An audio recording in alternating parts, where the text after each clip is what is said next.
السلام علیکم ناظرین، آج ملک میں جو ساری صورتحال ہے اس وقت، اس پہ مختلف قسم کی چیمہ گوئیاں ہو رہی ہیں، مختلف قسم کی جو کنسپریسی تھیریز ہیں اس پہ ڈسکشنز ہو رہی ہیں، اور کس نے کیا کہا ہے، جلسوں میں کتنے لوگ تھے، اس طرح کی باتیں ہو رہی ہیں۔ لیکن اصل نقطہ یہ ہے، اور جو شاید ایک سنجیدہ جو بھی پاک ملک سے مخلص ہے جو کوئی بھی، تو وہ اس سلسلے میں پریشان ہے کہ آخر آگے کیا ہونے والا ہے۔ اور یہ جو موجودہ سارا نئی حکومت آئی ہے، عمران خان جب چلے گئے ہیں، پی ڈی ایم کی جو جماعتیں ہیں درجن بھر، وہ کیوں ملک چلا رہی ہیں آگے۔ کچھ تھوڑے عرصے کے لیے انہوں نے اس چیز پہ قائل ہوئے، اور اس کے بعد اب ان سے مسائل حل نہیں ہو پا رہے، تو آگے کس طرف معاملہ جا رہا ہے۔ عمران خان مسلسل پریشر بڑھا رہے ہیں۔ تو آج ہم اس پہ بہت ایکسکلوسیو ڈیٹیلز کے ساتھ آپ سے تفصیلی جو ہے نا اور مختصر وقت میں کوشش کریں گے کہ آپ سے ان تمام باتوں پہ گفتگو کی جائے، کیونکہ اس اصل موضوع کی طرف کوئی نہیں آ رہا۔ ظاہر اس کے لیے کچھ معلومات چاہیے ہوتی ہیں، اس کے لیے کچھ لوگوں سے رابطے چاہیے ہوتے ہیں، تو جب تک وہ نہ ہو تو شاید دائیں بائیں کی باتوں پہ، تبصرے بیانات پہ تو وہ ہو جاتے ہیں، لیکن اصل خبر کی طرف کوئی نہیں آتا، جس کے بارے میں جیسے میں نے کہا کہ بہت سے لوگ یہ جاننا چاہتے ہیں کہ آخر آگے کیا ہوگا، اور اس وقت جو ہو رہا ہے یہ کیوں ہو رہا ہے۔ تو ناظرین، آپ کو یاد ہوگا کہ جب یہ گورنمنٹ چینج ہوئی اور D G S P R کی پہلی پریس کانفرنس تھی، تو انہوں نے اس میں کہا کہ جو ہی یہ نئی حکومت آئی ہے تو ڈالر کا ریٹ بھی مستحکم ہو گیا ہے، کچھ نیچے آ گیا تھا، 2 روپے تقریباً نیچے آ گیا تھا، 88 سے یا 89 سے تقریباً 86 تک آ گیا تھا، 2 روپے کا فرق آ گیا تھا۔ لیکن اور ساتھ انہوں نے یہ کہا تھا کہ اسٹاک جو مارکیٹ ہے وہ بہتر ہو گئی ہے، جو اسٹاک ایکسچینج ہے اس میں جو مندی کا رجحان تھا وہ کچھ بہتری کی طرف گیا ہے، اور وہ مثبت اشاریے کچھ 24 گھنٹوں 48 گھنٹوں کے لیے ہوئے تھے۔ اور D G S P R کا عمران خان کی حکومت کے جانے کے بعد ان دو چیزوں کا مینشن کرنا بہت اس کی اہمیت تھی۔ لیکن اس کے بعد اس سے یہ اندازہ ہوتا ہے، سب سے پہلا نقطہ یاد رکھنے کا ہے، کیونکہ میں آگے کی طرف جاؤں گا اور یہ سارے ڈاٹ کنیکٹس کروں گا کہ اس وقت تازہ ترین کیا ہے اور آگے کیا ہونے والا ہے۔ اس کا مطلب یہ تھا کہ جو ملٹری اسٹیبلشمنٹ ہے ان کو باقاعدہ طور پہ جو نئی حکومت آئی ہے ان کی سپورٹ حاصل ہے، اور وہ یہ چاہتے ہیں کہ عمران کے بعد اب یہ حکومت باقاعدہ طور پہ باغ دوڑ سنبھالے اور معاملات کو آگے لے کے جائے۔ لیکن عمران خان کے جلسے جلوس اور ساری چیزیں خلاف توقع ہوئیں، اور کسی کو یہ امید نہیں تھی کہ رمضان المبارک میں افطاری کے بعد ایسا پلان لایا جائے گا کہ اتنے بھرپور جلسے ہوں گے ملک میں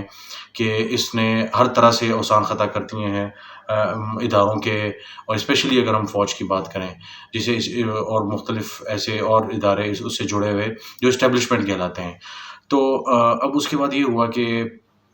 جب عمران خان کا پریشر بڑھنا شروع ہو گیا تو اس کے بعد بہت زیادہ تنقید ہونا شروع ہو گئی اسٹیبلشمنٹ پہ، کہ کیونکہ انہوں نے گاہے بگاہے آف دا ریکارڈ سیاستدانوں اور صحافیوں کو یہ کہنا شروع کر دیا کہ ہمارا سیاست سے کوئی تعلق نہیں ہے اور ہم اس سارے معاملے میں نیوٹرل ہیں۔ اب یہ نیوٹرل والا معاملہ یہ ہے کہ اس کو عمران خان نے بہت زیادہ اٹھایا، اور عمران خان نے کہا کہ جانور بھی جو ہے وہ نیوٹرل نہیں ہو سکتا، اور اس طرح کی بہت سی چیزیں، اور پھر سوشل میڈیا پہ فوج کے خلاف بڑی سخت کیمپین ہونا بھی شروع ہو گئی۔ اور اس کے ساتھ ساتھ جو سب سے بڑا مسئلہ تھا، جو درد سر بن گیا بہت سے اداروں کے لیے اور ملک کے لیے، وہ یہ تھا کہ جو پی ڈی ایم کی جماعتیں لیڈ بائی پاکستان مسلم لیگ نواز، وہ کسی طور پہ کسی نتیجے پر نہیں پہنچ پا رہی تھی کہ فیصلہ کیا کرنا ہے۔ تو جس طرح پاکستان تحریک انصاف کی حکومت آئی، اور انہیں کچھ سمجھ نہیں آ رہی تھی کہ شروع میں کہ کیا ہے، جس کا اعتراف عمران خان نے بھی کیا کہ 1.5 سال تک تو ہمیں سمجھ ہی نہیں آئی، اور ایک اہم پارٹی کے رکن نے بتایا کہ عمران خان کی حکومت کے بننے کے کوئی 5 مہینے بعد ہمیں آرمی چیف سے ہماری ملاقات ہوئی، اور آرمی چیف نے کہا کہ ان کی تو کوئی تیاری ہی نہیں تھی۔ تو انہوں نے کہا، ان صاحب نے کہا کہ میں نے آرمی چیف کو کہا کہ تو آپ کو کیا یہ بات پہلے سے نہیں پتہ تھی؟ تو اسی طرح جس یہ 11 جماعتوں کی پارٹی کو 11 جماعتوں سے زائد سمہاؤ بنتی ہیں، ان کو یہ جب یہ آئے ہیں حکومت میں اور ان کو ملٹری کی آشرواد حاصل تھی، لیکن اب رفتہ رفتہ ایک ٹسل آنا شروع ہو گئی ہے، جس میں سب سے بڑی وجہ یہ ہے کہ جو جماعتیں ہیں ساری بشمول مسلم لیگ نواز، وہ کسی نتیجے پر نہیں پہنچ پا رہی کہ سبسڈیز کا کیا کرنا ہے، بجٹ کے معاملے پہ کیا کرنا ہے، اور آئی ایم ایف سے اگر معاہدہ کرنا ہے ان سے 6 یا 8 ارب ڈالر جو لینے ہیں، تو اس کے بعد جو شرائط ماننی پڑیں گی اس کا کیا کرنا پڑے گا، 30 سے 40 یا 50 روپے تک پیٹرول بنانا پڑے گا۔ یہ انڈیسائزونیس وہ چیز ہے، یعنی فیصلہ سازی کی کمی کا نقصان یہ ہوا، ہم نے دیکھا کہ پوری کابینہ نواز لیگ کی وہاں گئی، میاں صاحب سے وہاں پہ ملاقات کی، لیکن اس پہ بھی مجھے کچھ سمجھ نہیں آئی۔ پھر تقریباً 4-5 دن مسلسل یہ خبر چلائی جاتی رہی کہ پرائم منسٹر آفس کی طرف سے کہ اب آج قوم سے اعتماد کریں گے، قوم کو اعتماد میں لیں گے پرائم منسٹر صاحب، کل اعتماد میں لیں گے، 2 دن میں بیان متوقع ہے، 3 دن میں بیان متوقع ہے، اور اس چیز نے بہت زیادہ صورتحال کو گمبھیر کر دیا۔ اچھا، اس کے بعد یہ ہوا کہ جو ایک اور بات جو اسٹیبلشمنٹ جس سے بڑا ڈسٹرب ہوئی، وہ یہ تھی کہ آتے ساتھ ہی ان کا یہ خیال تھا کہ یہ شاید کچھ ایسا کام کر پائیں گے جسے لٹرل معنوں میں مطلب اکانومی کی بہتری کے لیے اور دوسرے اشاریوں کو بہتر کرنے کے لیے معاملات کریں گے، لیکن آتے ساتھ ہی ہم نے دیکھا، اور میں چونکہ کیبنٹ ڈویژن بھی کور کرتا ہوں، پرائم منسٹر آفس کو بھی دیکھتا ہوں،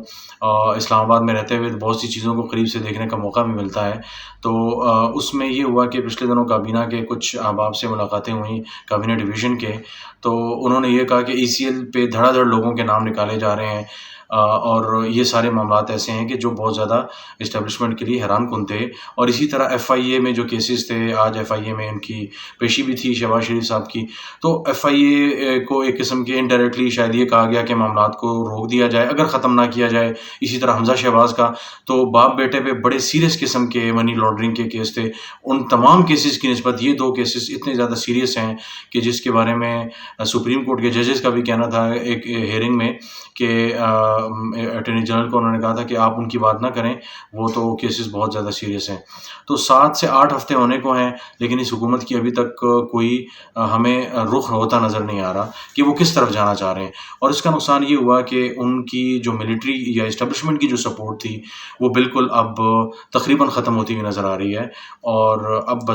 بظاہر وہ بھی اپوزیشن کے لیے نیوٹرل ہو گئے ہیں۔ اب یہ بہت زیادہ پریشان کن بات ہے۔ اگر آپ نے یہ دیکھنا ہو کہ ادارے کیا سوچ رہے ہیں، یا کہیں بھی کوئی بھی پارٹی ہے تو وہ اس کی سوچ کیا ہے، تو آپ کو بڑا واضح طور پہ پتہ چلے گا کہ ہم نے دیکھا کہ سپریم کورٹ کا جو منحرف اراکین تھے اس کے حوالے سے جو فیصلہ آیا، ہم نے وہ دیکھا، اس کے نتائج کیا ہوئے۔ اس کے بعد ہم نے دیکھا کہ پاکستان تحریک انصاف کے چیئرمین، پارٹی کے چیئرمین عمران خان صاحب کا ایک بڑا یہ دعویٰ تھا کہ جو کیسز ہیں سارے مسلم لیگ نواز اور ان کے جو جتنے بھی اپوزیشن پارٹیز ہیں ان تمام احباب کے، ان کا ریکارڈ ضائع کرنے کی، چھپانے کی کوشش کی جا رہی ہے، تو اس پہ سو موٹو نوٹس لیا جسٹس عمر عطا بندیال نے، یعنی سپریم کورٹ کے جو چیف جسٹس ہیں انہوں نے کہا کہ ایک جج کی طرف سے یہ کہا گیا کہ اس طرح کے کیسز کا ریکارڈ غائب ہو سکتا ہے۔ اور پھر اس کے بعد اس دن ہم سپریم کورٹ میں تھے، بڑی سخت قسم کی ہیئرنگ ہوئی، اس کا آرڈر بھی بڑا خطرناک تھا ہم نے دیکھا پھر، اور عمر عطا بندیال صاحب نے بڑی تفصیل سے اٹارنی جنرل کو کہا کہ یہ جو اتنے ریکارڈ ہے اس کو سیل کیا جائے، جتنی نیب اور ایف آئی اے میں جو تبدیلیاں ہیں وہ نہ کی جائیں، کسی کو پوسٹنگ ٹرانسفر نہ کیا جائے، کوئی کیس واپس نہ لیا جائے، اور اب تک جتنے لوگوں کے نام ای سیل سے ہٹائے گئے ہیں ان کو جو ہے وہ ان کے نام اور کس پروسیس کے تحت ان کے نام نکالے گئے۔ تو جیسے میں نے آپ کو کابینہ کے ایک ذرائع کے حوالے سے، ایک ذریعے کے حوالے سے میں نے آپ کو یہ بتایا کہ کیسے ان ناموں کو آگے پیچھے کیا جا رہا ہے، اور ایسے کئی فیصلے ہیں جو شاید میں آپ کو بتانا چاہوں کہ کس طریقے سے ناموں کو رد و بدل کیا جا رہا ہے اور سمریز کس طرح سے آگے پیچھے کی جا رہی ہیں، وہ انتہائی حیران کن ہے۔ وہ شاید چند دنوں میں میں آپ کو اس کی تفصیل بتا پاؤں گا، لیکن اس وقت صورتحال یہ ہے کہ الیکشن کمیشن کا فیصلہ آ گیا، پھر الیکشن کمیشن کا سو موٹو ہو گیا، پھر اس کے بعد الیکشن کمیشن کا جو فیصلہ آ گیا اس میں انہوں نے تمام اراکین جو تھے پی ٹی آئی کے ان کو ڈی سیٹ کر دیا، کیونکہ الیکشن کمیشن کے پاس سپریم کورٹ کے فیصلے کے بعد کوئی راستہ بھی نہیں بچا تھا۔ تو اب یہ تمام جو میسیجنگ ہے یہ بظاہر اداروں کی طرف سے میسیجنگ ہے، اور اس کا مطلب یہ ہے کہ معاملات کس طرف جا رہے ہیں اور اشارے کیا ہیں، تو بظاہر یہ ہے۔ اور آپ اگر صرف تین سٹیٹمنٹس کی طرف دیکھیں کہ جس میں رانا ثناء اللہ نے کہا، شاہ زیب خانزادہ نے ان سے پوچھا کہ آپ بتائیں کہ آپ کیوں نہیں کچھ ڈیسیژن کر پا رہے، تو انہوں نے یہ کہا کہ ہمیں لانے والوں ہمیں تو یہ نہیں پتا تھا کہ ہمیں لایا جائے گا اور ہمارے ہاتھ باندھ دیے جائیں گے، ایک۔ اور دوسرا یہ کہ شاید خاقان عباسی صاحب نے ایک پروگرام میں بڑا واضح طور پہ کہا، اور ایک اخبار سے بھی انہوں نے بات کی، جس میں انہوں نے کہا کہ جب تک نیشنل سیکیورٹی کمیٹی جو افواج جتنی بھی مسلح افواج ہیں پاکستان کی، اور D G I S I اور ان کے سربراہان اور اہم وفاقی وزراء یہ سب اس میٹنگ میں موجود ہوتے ہیں اور اہم امور پہ وہ فیصلہ کرتے ہیں، تو اس کمیٹی کو بلایا جائے اور ان سے جو فیصلے ہم کروائیں گے ہم کریں گے، چاہے وہ IMF کے حوالے سے ہیں، چاہے وہ کسی بھی حوالے سے ہیں، ان کی توثیق کروائی جائے اونرشپ لی۔ جب تک وہ اونرشپ نہیں ہوتی ہم کسی بھی صورت حکومت ایک لمحے کے لیے ہمیں حکومت میں نہیں رہنا چاہیے۔ اور اس کا تھوڑا سا حوالہ ہم نے دیکھا مریم کی تقاریر میں بھی، تو اس سے یہ لگتا ہے کہ ایک ٹسل باقاعدہ طور پہ سٹارٹ ہو چکی ہے اسٹیبلشمنٹ کے ساتھ، اور اسٹیبلشمنٹ کا یہ بالکل خیال نہیں تھا کہ آتے ساتھ ہی یہ اس طرح کے معاملات میں پڑ جائیں گے۔ تو اب اسٹیبلشمنٹ معاملات کو لے کے جا رہی ہے ارلی الیکشن کی طرف، اور وہ یہ چاہتے ہیں کہ ان پر جو شدید قسم کی تنقید ہو رہی ہے، اور سیاسیات کی طالب علم کے طور پہ، تاریخ کے طالب علم کے طور پہ، پاکستان کی فوج پہ آج تک جتنی بھی تنقید ہوئی اس میں عمران خان کے جو سپورٹرز ہیں، اور پھر عمران خان نے گاہے بگاہے انڈائریکٹلی جو فوج پہ جو تنقید کی ہے، وہ شاید آج تک اور سوشل میڈیا کے آنے کے بعد جتنی تنقید یہ ہوئی ہے اتنی شاید کسی بھی دور میں آج تک فوج پہ اتنی تنقید نہیں ہوئی، اور ایسے الفاظ استعمال ہوئے کہ افواج، مسلح افواج، خاص طور سے جو پاک فوج ہے وہ بہت زیادہ پریشان ہے، اور ان کا یہ خیال ہے کہ جو سوسائٹی میں ایک ان کے حوالے سے ایک انڈرسٹینڈنگ بن گئی ہے، ایک پرسیپشن بن گئی ہے، اس کو ختم کرنا ہے، اور اس کا ایک ہی حل ہے کہ ارلی الیکشن کیے جائیں، کیونکہ یہ حکومت کسی بھی طور پہ اس میں جو فیصلہ سازی کی جو صلاحیت ہے وہ نہیں ہے، اور اس کی ایک سب سے بڑی وجہ یہ ہے کہ یہ کئی جماعتوں کا مجموعہ ہے، جس میں پاکستان پیپلز پارٹی، زرداری صاحب اپنے طور پہ کارڈز کھیل رہے ہیں، اور نواز لیگ اپنے طور پہ کھیل رہے ہیں، تو اس میں اگر قیمتیں بڑھائی جاتی ہیں پیٹرول کی 20 سے 25 روپے بھی جو کم از کم ہوگا، تو اس کے بعد ملک میں جو مہنگائی کا طوفان آئے گا وہ بہت زیادہ شدید ہوگا، اور اس کے بعد عمران خان کا وہ بیانیہ مزید تقویت اختیار کر لے گا کہ ہم نے تو تھوڑا بہت مینیج کیا ہوا تھا معیشت کو، لیکن انہوں نے تو بالکل بیڑا غرق کر دیا ہے، اور جب مہنگائی بڑھے گی تو عمران کی سپورٹ اور بھی بڑھے گی، تو انہیں اس چیز کی فکر بہت زیادہ ہے۔ اور اس ایک طرف وہ جو ملٹری ہے ان کو سب سے زیادہ جو مسئلہ ہے وہ یہ ہے کہ ان کو ایک اچھی جو ہے وہ اپنا ایک امیج چاہیے، اپنی انڈرسٹینڈنگ چاہیے، ایک پرسیپشن چاہیے۔ ہمیشہ سے فوج اپنے معاملے میں، اور مسلح فوج جو ہے اپنی معاملے میں جو ان کی پرسیپشن ہے بڑے وہ سینسیٹیو رہے ہیں، تو یہ ایک بڑی ٹف سچویشن ہے۔ عمران خان لانگ مارچ کا اعلان بھی کرنے والے ہیں، لیکن اس ساری سینیریو میں بظاہر یہ ہے کہ جو مسلم لیگ نواز ہے یا جو حکومت ہے اس پہ بہت زیادہ پریشر بلڈ ہوتا جا رہا ہے، اور ان کا یہ خیال ہے کہ جو ادارے ہیں وہ ان فیصلوں کا بوجھ برداشت کریں اور ان کو بیک کریں، کہ کل اگر عمران خان اسلام آباد پہ آتے ہیں، چڑھائی کرتے ہیں یا کچھ ہوتا ہے، تو کسی بھی طور پہ فوج جو ہے وہ حکومت کو پریشرائز نہ کرے کہ آپ جو ہے وہ انتخابات کا اعلان کر دیں یا کچھ ایسی اس قسم کا فیصلہ ہو، لیکن فوج یہ گارنٹی دینے کو تیار نہیں ہے، جو بظاہر ان کا یہ خیال ہے حکومت کا کہ ان کو یہ گارنٹی دینی چاہیے، کیونکہ انہوں نے ان کو سپورٹ کیا ہے عمران خان کے نکلنے میں، لہٰذا ان کو